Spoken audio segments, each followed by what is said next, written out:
മണിപ്പൂരിൽ രാഷ്ട്രപതി ഭരണത്തിന് സാധ്യത. നമ്മൾ കഴിഞ്ഞ കുറച്ച് ദിവസം മുമ്പ് ഇക്കാര്യം ചർച്ച ചെയ്തിരുന്നു അല്ലെ. അവിടെ അനിശ്ചിതത്വം, ഭരണ അനിശ്ചിതത്വം നിലനിൽക്കുന്നുണ്ട്, രാഷ്ട്രീയ അനിശ്ചിതത്വമുണ്ട്. അതുകൊണ്ട് തന്നെ രാഷ്ട്രപതി ഭരണത്തിലേക്ക് പോയേക്കും എന്ന അതേ സാധ്യതയാണ് ഇപ്പോഴും ഉള്ളത്.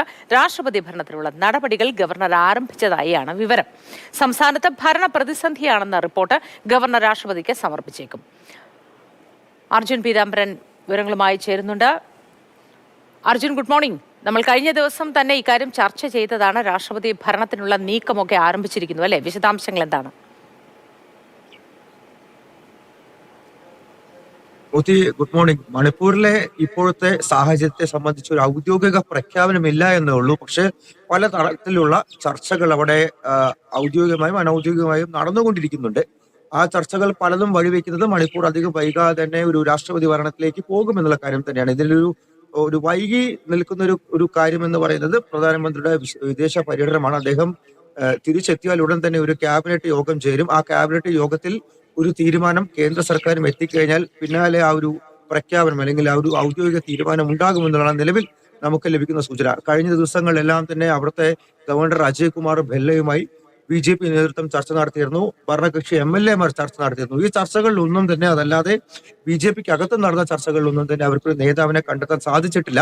2-3 പേരുകൾ ഉയർന്നു കേട്ടിരുന്നു അവിടെ, സത്യപ്രദ സിംഗ്, യൂനം ഖേംചന്ദ് എന്നൊക്കെ പറഞ്ഞിട്ട്. പക്ഷേ എല്ലാ അംഗങ്ങളിലും പിന്തുണയുള്ള ഒരു MLA പോലും മുഖ്യമന്ത്രി സ്ഥാനത്തേക്ക് ഉയർത്തി കാണിക്കാൻ അവർക്ക് ഇതുവരെയും സാധിച്ചിട്ടില്ല.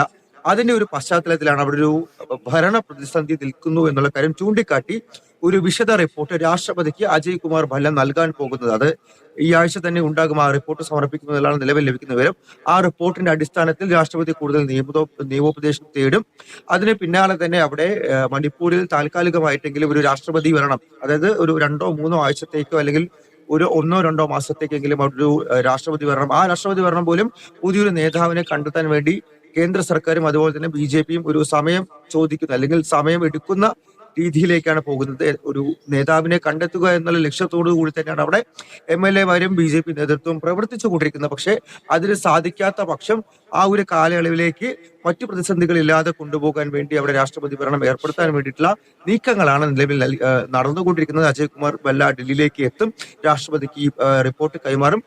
അപ്പോഴും പ്രധാനമന്ത്രിയുടെ മടങ്ങിവരവ് കേന്ദ്രം പ്രതീക്ഷിക്കുന്നുണ്ട്. അതിനുശേഷം വേണം ക്യാബിനറ്റ് ചേർന്ന് മറ്റ് തുടർ നടപടികൾ കൈക്കൊള്ളാൻ വേണ്ടിയിട്ട്. 1-2-3 പേര് ഇപ്പോഴും പരിഗണിച്ചു കൊണ്ടിരിക്കുകയാണ്. പക്ഷെ അതിലേക്കൊരു തീരുമാനം മുഖ്യമന്ത്രി സ്ഥാനത്തേക്ക് എത്താൻ സാധിച്ചിട്ടില്ല. ഇന്നും അവിടെ MLA മാർ, മണിപ്പൂരിൽ MLA മാർ ഇംഫാലിൽ രാജ്ഭവനിലെത്തി അജയ് കുമാർ ഭല്ലയുമായി ഗവർണറുമായി കൂടിക്കാഴ്ച നടത്തും. പക്ഷെ ഈ കൂടിക്കാഴ്ചകളിൽ ഒന്നും തന്നെ അവിടെ സർക്കാർ, അതായത് പുതിയൊരു മുഖ്യമന്ത്രിയെ നിയമിക്കാൻ വേണ്ടി സത്യപ്രതിജ്ഞയ്ക്ക് വേണ്ടിയിട്ടുള്ള അവകാശം ഉന്നയിക്കാൻ സാധിക്കില്ല എന്നുള്ളതാണ് നിലവിൽ ലഭിക്കുന്ന വിവരം.